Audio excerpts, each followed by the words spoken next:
Oke guys, welcome back to Daily Charting with Toshi, di mana kita akan daily chart your favorite cryptocurrencies. Dan sekarang kita masuk ke DCWT sesi pertama. Dan seperti yang kita bisa lihat di sini, dalam 24 jam terakhir market rally sebesar 0,83% dengan total market cap mencapai di angka 3,33 triliun US dollars.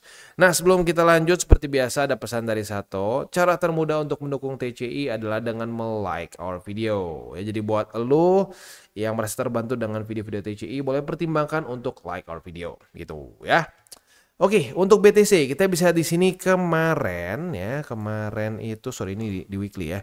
Kemarin itu dia sampai week tertingginya itu di angka 108.869 ya. Tapi sayangnya dia tetap masih ke-reject oleh 107.249.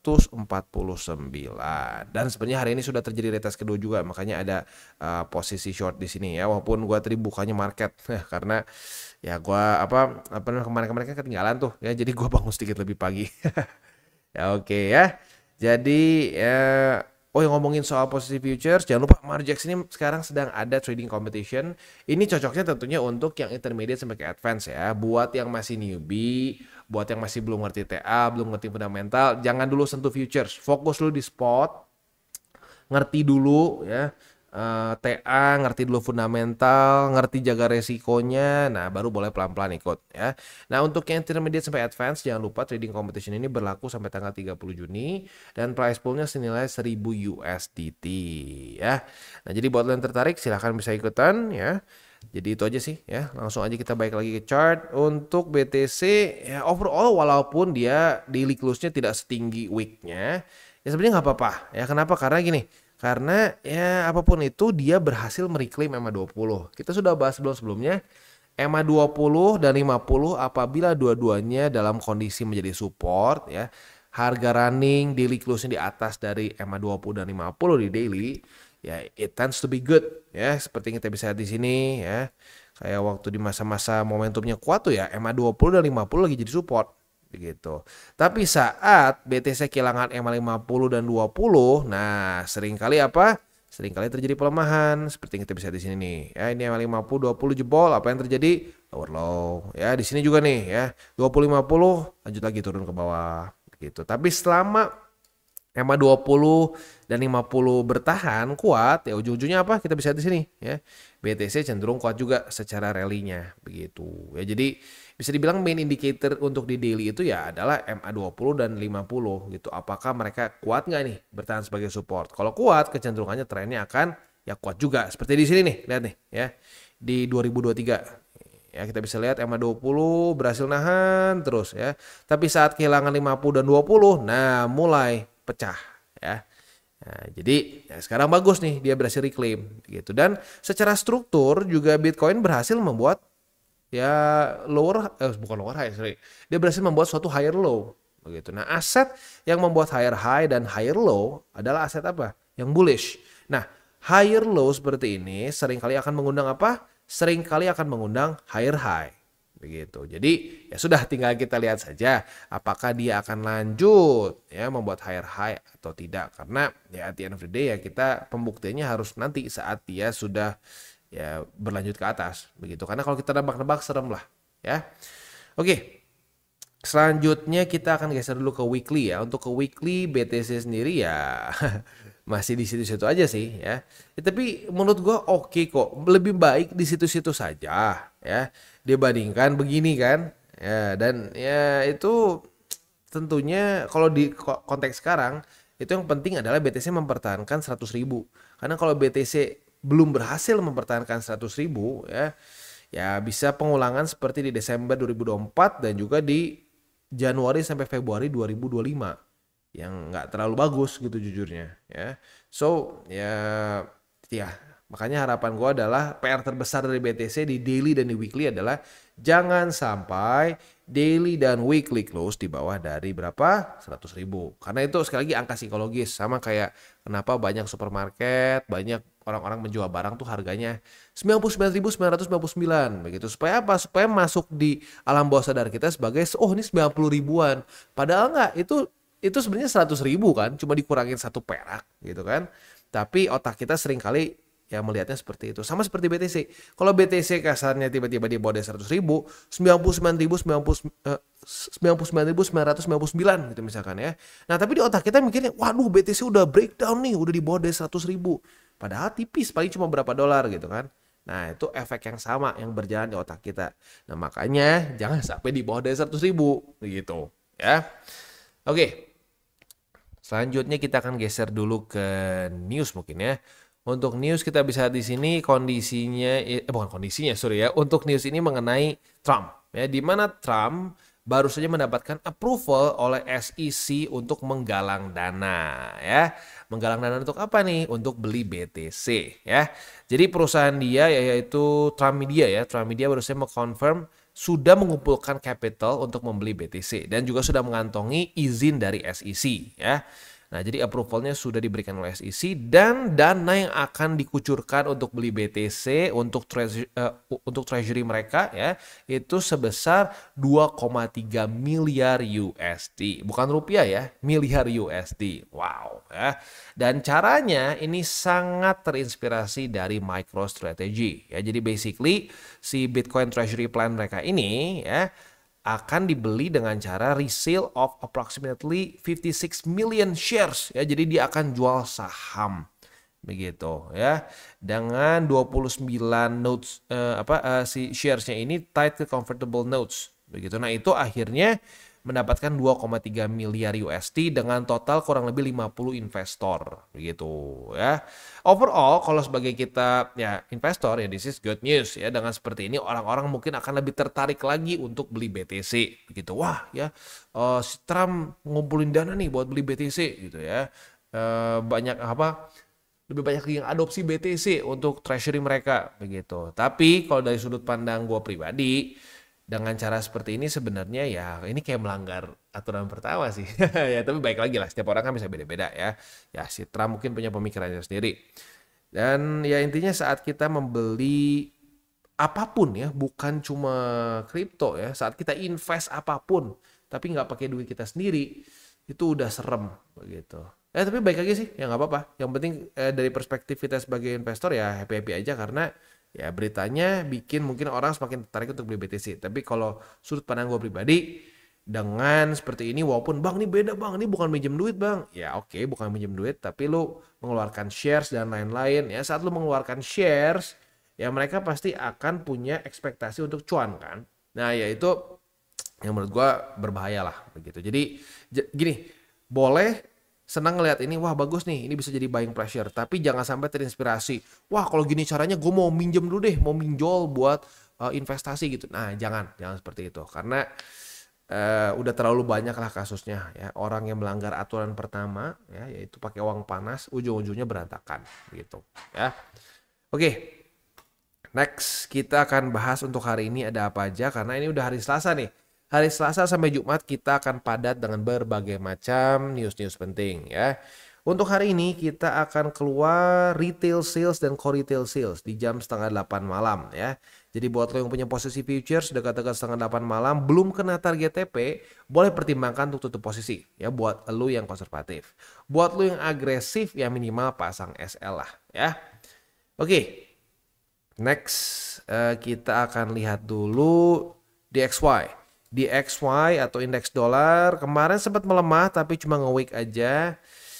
Ya in general kalau kita pengen Bitcoin menguat ya harapan kita adalah ini cenderung drop begitu ya, simple as that ya. Oke, BTCD. Untuk BTCD kita bisa di sini kemarin berhasil mantul di angka 64,58% ya. Jadi overall ya cenderung masih bullish ya untuk si BTCD ini sendiri ya. Kenapa? Karena kita udah bahas sebelum-sebelumnya ya. Di masa-masa yang ada ketidakpastian ya, seringkali orang-orang lebih berani untuk hold aset yang less risk, yang resikonya lebih kecil begitu ya. Jadi ya makanya orang-orang lebih cenderung berani pegang BTC instead of alts begitu ya. Oke.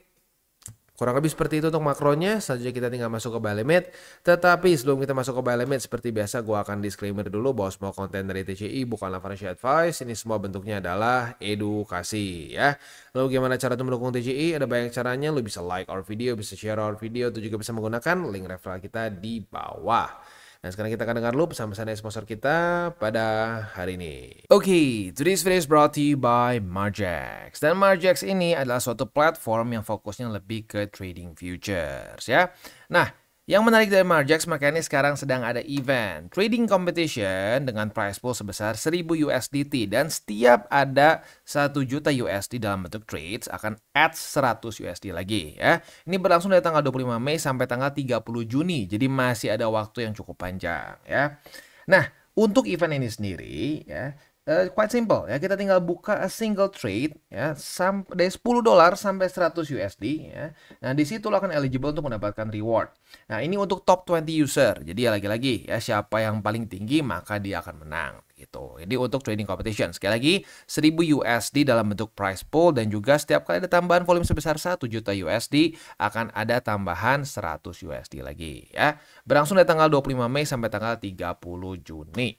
Nah, untuk Margex sendiri ya, mereka itu seperti yang gue bilang tadi di depan ya, fokusnya lebih ke futures.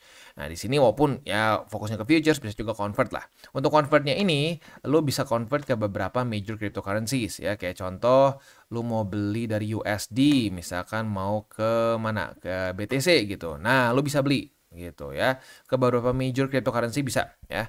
Nah, tapi baik lagi fokusnya lebih ke futures. Nah, selain itu juga buat lo yang mungkin memutuskan sudah ya lo pengen belilah beberapa major cryptocurrency di sini, jangan lupa di sini juga ada earn, ada staking ya. Nah, staking ini bisa lo manfaatkan untuk bisa mendapatkan yield dari kripto yang sudah lo akumulasi gitu ya. Nah, selain itu juga ya di sini kita ada copy trading. Nah, untuk copy trading ini ya tentunya buat orang-orang yang mungkin merasa, "Ah, Bang, gua udah coba trading sendiri nih, Bang, tapi mungkin gua ngerasa masih belum puas. Kayaknya ada orang lain lebih jago daripada gua." Nah, lu boleh lihat misalkan di sini ya. Lu bisa lihat dari misalkan ROI tertinggi, follower terbanyak, lalu equity mereka dan banyak lagi. Setelah itu lu bisa follow ya. Nah, itu sih kurang lebih ya untuk di Margex. Sekali lagi, mereka eventnya itu masih berjalan cukup panjang ya sampai akhir Juni. Price poolnya sebesar 1000 USD dan ini diambil top 20 dari user yang mengikuti kompetisi ini ya. Nah, selain itu juga mereka itu ada ini apa namanya, ada bonus up to 10.000 USD dalam bentuk deposit bonus ya. Nah, tentunya bukan buat IWD ya, tapi misalkan lu masukin 10.000. Nah, itu akan 20% ya dalam bentuk kayak semacam kredit lah ya. Nah, kredit itu berguna untuk apa? Berguna untuk lu buka posisi ya, tapi ya kasarnya nggak pakai duit lo. Jadi kayak inilah, kayak kredit di mana nggak akan ngurangin hasil depo lu. Begitu ya. Nah, itu jadi cukup berguna buat orang-orang yang ya ingin apa namanya, ingin membuka posisi, bisa menambah margin lu juga ya dan seterusnya. Jadi buat lo yang tertarik silakan bisa menggunakan link reflected di bawah dan mulai trade di Margex. Oke, dan sekarang kita masuk ke Bitcoin. Untuk Bitcoin kita bisa di sini ya, retest 1, retest 2 sudah terjadi di angka 107.249 ya. Nah, artinya kita sudah bisa buka posisi short dan gue udah buka nih ya. Tadi pagi gue iseng coba kita bangun lebih pagi sedikit and then kita buka. Taunya pas ya, malah gue sampai buka harga marketnya sedikit di atas dari struktur resisten ya. Ya sudah, tinggal kita lihat aja apakah akan kena target TP dan target TP-nya jelas di mana? Target TP-nya jelas di angka 106.260. Tapi ingat, buat lo yang punya posisi futures dan dekat-dekat ke jam 7:30 belum kena target TP, ya mungkin boleh pertimbangkan untuk tutup secara manual. Begitu ya. Oke, next kita akan masuk aja langsung ke spot ya. Untuk spotnya ada di angka, ini kan belum terjadi reclaim ya, maka buy limitnya ada di angka 106.260. Lalu ada juga di angka 104.944 dan juga di MA50 ya. Itu kurang lebih untuk setup di DCWT, bukan DCWT, ETH-nya belum ya, untuk di BTC ya. Next kita masuk ke Ethereum. Untuk Ethereum kita bisa di sini ya, kondisinya itu ya sebenarnya mirip-mirip nih, cuman ya apa namanya, ya kita udah buka satu posisi lah, ya udah cukup satu aja deh ya. Ya tapi buat lo yang pengen boleh ya, ini retest 1, retest 2 juga sudah terjadi di MA20 dan juga di 2552 ya, lebih mending di MA20 ya karena udah lebih di atas sedikit. Nah, jadi buat lo yang mau buka posisi short kan juga sudah bisa gitu.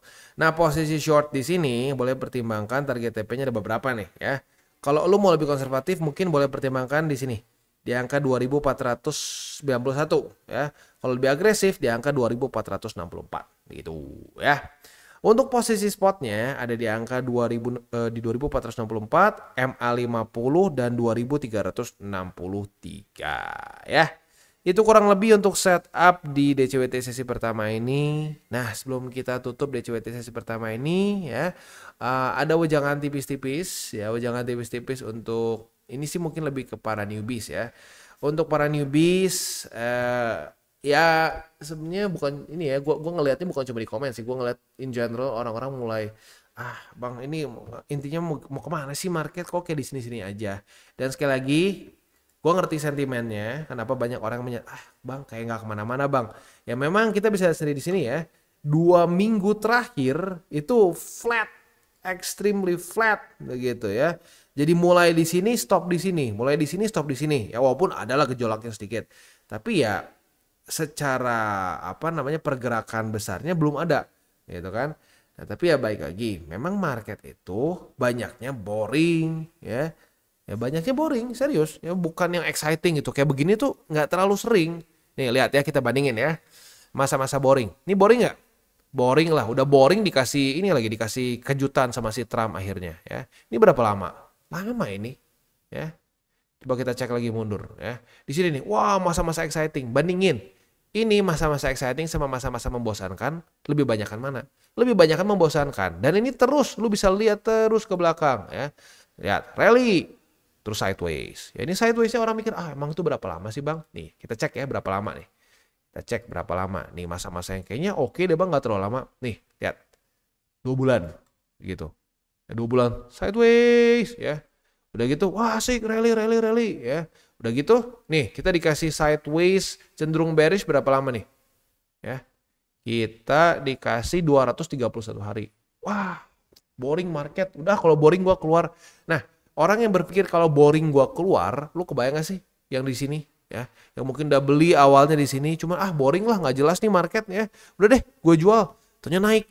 Nah, udah naik apa yang terjadi? FOMO lagi kan? FOMO beli di mana? Pucuk lagi. Udah pucuk, drop lagi, jual lagi.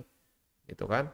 Nah, jadi justru masa-masa boring ini, masa-masa yang lu kesel ini, malah seringkali bisa menjadi kesempatan buat lu beli di harga-harga yang nanti orang-orang wah gila ya, lu hoki ya bisa beli di sini. Padahal bukan hoki ya. Lu bosen luar biasa, malah kadang-kadang bukan cuma bosen, sakit perut gitu. Aduh gila nih lama banget ya, gue pengen naik kok nggak naik gitu ya. Nah jadi ya lu harus mau berproses di market. Ini namanya time in the market. Lu spend time in the market ya. Kalau orang yang berusaha pengen timing the market mulu, ya ujung-ujungnya hancur. Sama kayak di sinilah ya. Kayak waktu di zaman-zaman sini kan banyak nih ya orang-orang yang ngapain beli dulu di sini, ya ngapain beli di sini, katanya buat apa? BTC pasti akan ke 95.000. Sampai sekarang udah berapa lama? Kagak sampai-sampai kan? Ya, udah naik dulu, ya. Udah membuat new all time high, begitu kan? Nah saat membuat nih all time high apa yang terjadi? Orang yang bilang tadi tunggu dulu ngapain beli di sini ya? Jangan bodoh beli waktu lagi di atas. Ujung-ujungnya apa? Waktu ngepam dia beli kok, beli di pucuk kok. Ya jadi makanya sekali lagi gue ingatkan ya, masa-masa boring itu sebenarnya adalah blessing. Gitu bahkan dulu kalau nggak salah George Soros ya, dia pernah ngomong real investing is boring. Gitu karena kalau lo mau cari excitement cari aja ke Dufan ya, kalau mau upgrade dikit nyari ke USJ itu ya di Singapura tuh ya, kalau USJ mah Jepang, itu Jepang ya, USS tuh yang dekat ya Singapura gitu. Kalau mau cari adrenalin di sana aja ya, di theme park, jangan cari di market ya. Kalau di market lu cari rungkat, kalau lu cari adrenalin tuh cari rungkat gitu ya. Justru berbahagialah saat boring begitu ya. Dan ya in general ya memang kalau gua sih nggak ngerasa bored ya with it gitu. Gua ngeliatin chart, ngeliatin statistik ya gue happy aja ya, karena memang gua suka begitu. Tapi gua ngerti buat orang-orang yang mungkin aduh bang bosen gitu ya tapi harus dilawan mau nggak mau gitu. Atau pilihan kedua biar lu nggak blunder juga gitu ya dengan ngeliatin chart tapi bosen setengah mateng gitu TA-nya, ya lu bisa putuskan untuk udah deh bang gua nggak mau TA, gua pusing karena gua malah jadi kayak ada gua malah jadi kayak ikut-ikutan FOMO dan seterusnya kalau ngeliat chart. Ya lu bisa putuskan untuk ya udah bang gue mau fokus di CE aja BTC, gue mau kerja mau seperti ya mau hidup normal aja nggak usah lihat chart gitu ya. Tapi gue mau tiap misalkan seminggu sekali atau per 3 hari sekali gue mau cicil BTC, gue mau nabung di BTC. Nah itu lebih bagus dibandingkan orang yang TA setengah mateng ya, merasa bisa mengontrol market gitu ya. Nah yang kayak begitu malah akan loss ya, kalah sama orang yang udah deh gue nggak mau inilah, gue mau pusing-pusing tapi gue fokus di BTC aja. Itu bisa jauh lebih banyak yang profit seperti itu ya. So ya banyak cara sebenarnya di cryptocurrency market ini ya. Ya cuman jangan punya jangan punya ekspektasi yang salah, karena kalau ekspektasi salah itu seringkali membuat kita jadi tidak bersyukur sama hasil yang kita sudah dapatkan gitu ya. Misalkan BTC gitu ya, buat orang yang nyicil terus, misalkan kita contoh aja lah ya, di cycle ini udah profit misalkan 400% ya. Wah, 400% tuh luar biasa loh, bandingin sama S&P 500 ya. Buat sampai 400% berapa lama gitu kan? 500-700% berapa lama gitu kan? Ya tapi udah gitu ngelihat ada orang yang meme coin seminggu hoki dapat 100x. Wah gila tuh. Ya gua cuma 400%, ini 100x. Gua cuma 4x. Wah gila nih. Gua harus kayak begitu. Nah, hati-hati ya. Saat lu tidak bisa saat lu punya ekspektasi yang salah, nah di situ hancur. Makanya banyak kan orang yang tergoda begitu kan. Tergoda udah untung gede di BTC gitu ya. Ah, BTC cuma berapa X nggak akan kaya. Udah deh, kita ke meme saja tuh ada yang 100x. Oh iya, itu yang 100x tuh 1 dari 1.000.000. Banyaknya apa? Banyaknya boncos. Begitu. Ya, jadi itulah ya. Lu harus manage your expectation juga gitu. Karena kalau ekspektasi lu nggak tepat, udah profit, udah dikasih berkah pun, lu nggak akan bersyukur, malah yang ada mencak-mencak. Cuma berapa ratus persen, cuma 400%. Itu 11.000 ya. Itu kebiasaan yang sangat buruk. Ya. Kita boleh punya target yang luar biasa gitu. Oh, gue pengen begini, gue pengen begitu. Itu boleh untuk jadi target. Tapi kalau kita tidak bisa bersyukur sama apa yang kita sudah dapatkan sekarang, itu akan menjadi duri ya, duri dalam, ada yang ngomong onak, ada yang duri dalam apalah, pokoknya duri ya dalam kehidupan kita gitu. Karena kita ya, lu kebayang sih ya, gue kemarin pernah lihat lah gitu, ada beberapa kasus orang-orang gitu ya yang ceritanya mau dibantu gitu, walaupun ya baik lagi ya kayak di sosmed gitu, walaupun gue juga nggak terlalu setuju ya dengan di video-video kayak gitu ya. Tapi gue berapa kali ngelihat belakangan ini yang cukup viral, ada ibu-ibu gitu ya, dia dikasih mesin cuci. Wah conge, butuhnya duit, bukan butuh mesin cuci, malah dia marah-marah, nggak bersyukur begitu. Padahal kan kalau dia pikir itu mesin cuci ya bisa dia coba jual aja atau gimana gitu kan, bersyukur dulu dikasih rezeki gitu kan ya. Tapi dengan seperti itu, siapa lagi yang mau ngasih ke orang kayak begituan gitu kan ya. Tuhan pun males kali ngelihatnya ya kayak gitu. Ngapain ngasih rezeki ke orang kayak begini gitu kan. Jadi hati-hati dengan ekspektasi dan harus sering-sering bersyukur ya. Oke, kita tutup dengan 3 golden rules. Jangan pegang panas, jangan over leverage, berpikirlah jangka panjang, dan salam tabur tuai. Ingat, apa yang lo tabur akan lo tuai ya. Jadi taburlah sebanyak mungkin hal baik. Oke guys, jadi itu adalah akhir dari segmen DCWT kita pada hari ini. Dan jangan lupa bagi kalian yang merasakan manfaat dari segmen ini, jangan lupa untuk share ke teman-teman kalian. Dan apabila lu pengen mensupport channel kita, ya TCI, jangan lupa untuk menggunakan link referral kita di bawah. Nggak wajib ya, tetapi apabila lu menggunakan link referral kita di bawah, ada macam-macam ya, dari Bybit, Huobi, Maxi, toko kripto, dan banyak lagi ya. Ya, walaupun nggak wajib, tapi kalau menggunakan link referral kita, lu secara langsung membantu perkembangan dari TCI. Dan satu lagi, jangan lupa juga untuk join Telegram group kita, di mana kita bisa ngobrol-ngobrol santai mengenai dunia cryptocurrency secara 2 arah. So, jangan lupa untuk like, subscribe, klik the bell icon, and see you on the next video.